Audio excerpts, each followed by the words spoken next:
can drive my car. Yes, I'm gonna be a star.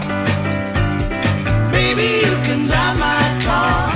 And baby, I love you. Beep, beep, beep, beep, yeah.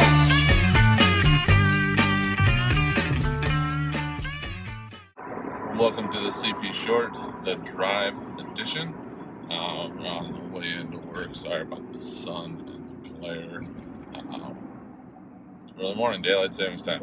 Anyway, this is a CP Short on Why Podcasts. We've done a couple of these that we'll be sharing back around, but we figured as people that produce podcasts, we should probably vet and go on why we think they're important and why we think they're most beneficial, and why, again, we think people should continue to listen to what we got to say in ours. So, kind of diving into everything. For me, podcasts really got started off of the Tim Ferriss podcast. Big fan of everything he's done, just like the way he thinks, trying to incorporate more of that knowledge into my life and what makes most sense to try and maximize my daily output and also health and everything like that. Highly recommend you check out all his 4-hour insert body work week chef here. Tools of Titans is also really good. Tribe of Mentors have not yet read, but gotta imagine it's also very good and entertaining. But got into him, and it was awesome just listening to these really insightful people that have had a lot of success, done a lot of things that you don't necessarily get everywhere else. And that was really key to me. And during the time when I kind of got into podcasts, I had a lot of time in the car, traveling to see my then girlfriend, now wife, going up to the Twin Cities. We had a lot of time to sit there and go through some of those things. And so it was getting a huge amount of information from some of the world's best in an hour and a half. And that's really hard to find anywhere else. So then that kept growing into trying to find some more podcasts and things that were really interested. Tim Ferriss interviewed Alex Blumberg, who is the founder of Gimlet Media, which is a company that is all podcasts and creating their own. And so that brought me into Startup, which the first series is fantastic about him trying to start it. Highly recommend that one just because it gives you a full in-depth look at what it is to try and start a company and how hard that can be. And from there, they had a couple other really good ones underneath the Gimlet name. Reply All is really interesting, especially if you like anything internet. A couple goofy guys, but tell really good stories. I would highly recommend that. And then it just started to continue to go from there, as everybody now seems to have their own podcasts. But that's good. It's a good way for a lot of people to get information out and finding the ones that you want. So along with that, books on audio are really good too. I don't do those as much. I find I have a concentration problem when it comes to those, and that I'm probably going to miss something when I listen to those because the information can be a little bit more dense. I don't tend to worry about that as much when it comes to podcasts, just because I can go back to it, or you really can pick it up somewhere else in the conversation most of the time. But I fear I would miss something in the books, and I really like the tactile feel.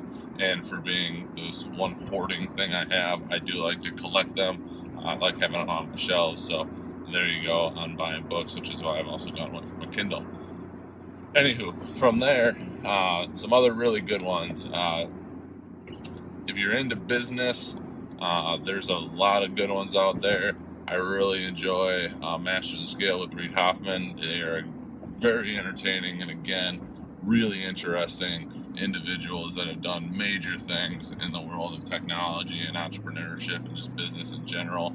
Studio 1.0 by Bloomberg is really good, and one I consistently check out for entertainment for me, and it's, I guess, a guilty nerdy pleasure, is Wait, Wait, Don't Tell Me. Good way to keep up on the news while also getting a laugh at the same time. Moving into sports performance, this is one where I'm continuing to keep trying to find the ones that I really, really like. Guru Performance is good. They're not as consistent because I know they're very busy with doing stuff, but they do have a lot of good information. Sigma Nutrition is really good, and our co-host Andrew Jagam, I believe, is going to be able to talk with him coming up here pretty quick, which is pretty exciting. That's a very in-depth on nutrition, especially when it comes to combat athletes and the like. I just got into Just Fly Sports Performance, and that one's proved to be really interesting. Talking to some really unique people when it comes to that one that you wouldn't necessarily see all over the place in terms of names, but some really, really good science going on and insight, and really challenging just some of the status quos that I've kind of long-term held that maybe aren't so necessarily true, and really getting to think about them again has been really helpful. That one is good. I go to Aubrey Marcus if I want to get a little bit more out into the ether and trying to look into something a little bit different. Everything's still based around performance and human optimization, so that also goes along with the Human Optimization Hour with Kevin Kingsbury. That's through on it. But Aubrey Marcus can get real deep into some really interesting stuff very, very quickly, and that's a good thing to kind of challenge myself on and just allow me to think about something else, whether it translates to anything in life. Hard to say, but still well worth checking out. And then Joe Rogan, depending on the guest, if you've got 3+ hours, the guy goes into everything. And to talk about a guy that is so incredibly intelligent across so many layers and levels, that's Joe Rogan. The guy knows enough about everything and is just very deep thinking and thought-provoking, and is really, really worth a listen.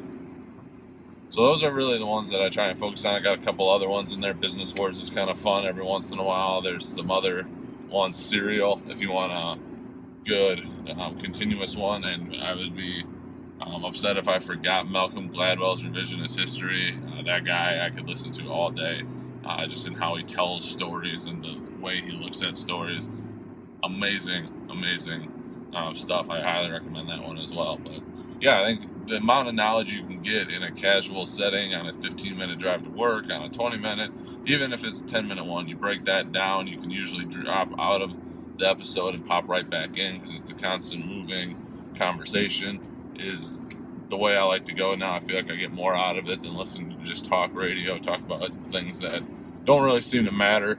Or they're just talking about it to talk about it, it's trending and different things like that, or there's more commercials than there actually is conversation.